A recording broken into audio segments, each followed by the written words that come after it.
O sombrio destino do Batman começou no dia em que o Coringa promoveu uma matança desenfreada por Gotham. O palhaço havia descoberto que estava morrendo pelas mesmas substâncias químicas que o transformaram no monstro que ele se tornou. E se a vida dele estava acabando, ele iria arrastar toda a cidade junto. Um por um, ele exterminou todos os inimigos do Batman. Pinguim, Mulher-Gato, Crocodilo, Ventríloco, todos mortos de forma brutal, como se fosse um último presente para o Cavaleiro das Trevas. Mas ele não parou por aí. O comissário Jim Gordon, o amigo mais leal que Bruce tinha, morreu abrindo o próprio notebook.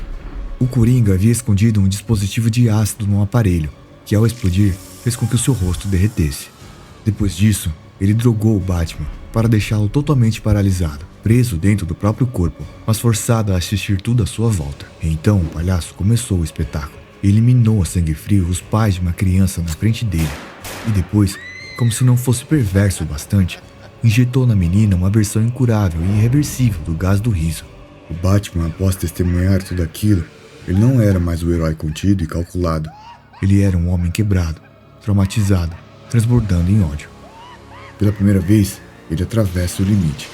Tomado pela fúria, ele desfere vários golpes em sua face e, com as próprias mãos, acaba quebrando o pescoço do palhaço psicopata. Mas o Coringa sempre tem um último truque, uma última carta na manga. No instante em que morreu, ele liberou um gás armazenado dentro do próprio coração, uma nanotoxina projetada para infectar quem estivesse mais perto quando ele caísse. E naquele momento, a única pessoa ao seu alcance era o Batman. 2 dias depois de matar o Coringa, Batman se encontrou com o Superman. Eles conversaram sobre tudo o que tinha acontecido, e pela primeira vez, Bruce confessou algo estranho. Ele não sentia culpa nenhuma, apenas afirmou com frieza que não pretendia transformar aquilo em um hábito. Clark tentou aliviar a tensão. Disse que a filial Star Laboratórios em Metrópolis havia concordado em cuidar das crianças infectadas pelo veneno do Coringa. Mas quando mencionou que uma delas tentou morder a garganta de um médico, Bruce deixou escapar um sorriso. Não fazia sentido Bruce achar graça em algo assim. Clark, surpreso, sentiu que algo estava estranho. Era o primeiro sinal de que Bruce Wayne já não estava completamente ali. 3 dias depois, Batgirl, Asa Noturna, Capuz Vermelho e Robin treinavam na Batcaverna. O treino durou 3 horas e parecia estar muito mais rigoroso e perigoso do que o normal. Eles sabiam que algo estava errado com o Batman e decidiram confrontá-lo. Bruce explica que ao matar o Coringa, ele foi infectado com uma toxina que atua na mente, mantendo a sua estrutura original, mas substituindo o seu núcleo moral por algo maligno. O Coringa queria que quem o matasse se tornasse ele. Todos se ofereceram para ajudar, estavam dispostos a fazer qualquer coisa para ajudá-lo. Mas Bruce insistia em não querer ajuda, e o verdadeiro motivo de tê-los chamado era porque eles seriam os primeiros a perceber que ele estava mudando, e seriam os primeiros a alertar os outros heróis, algo que ele não podia permitir. E então, Bruce saca 2 metralhadoras compactas escondidas no seu traje, e gargalhando ele dispara queima-roupa, atingindo fatalmente todos os membros da família Morcego. Em questão de segundos, todos eles, aliados, família, filhos adotivos, estavam mortos no chão da Batcaverna. Quase 2 semanas após a morte do Coringa, Bruce decidiu que era hora de eliminar os membros da Liga da Justiça.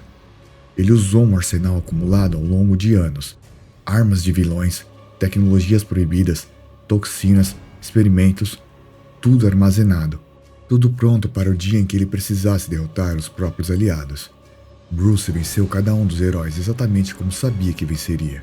Ele tinha estudado todos eles por anos, tinha planos para derrotar todos eles. Na torre de vigilância, Batman liberou no ar uma névoa de kryptonita, misturada com gás letal.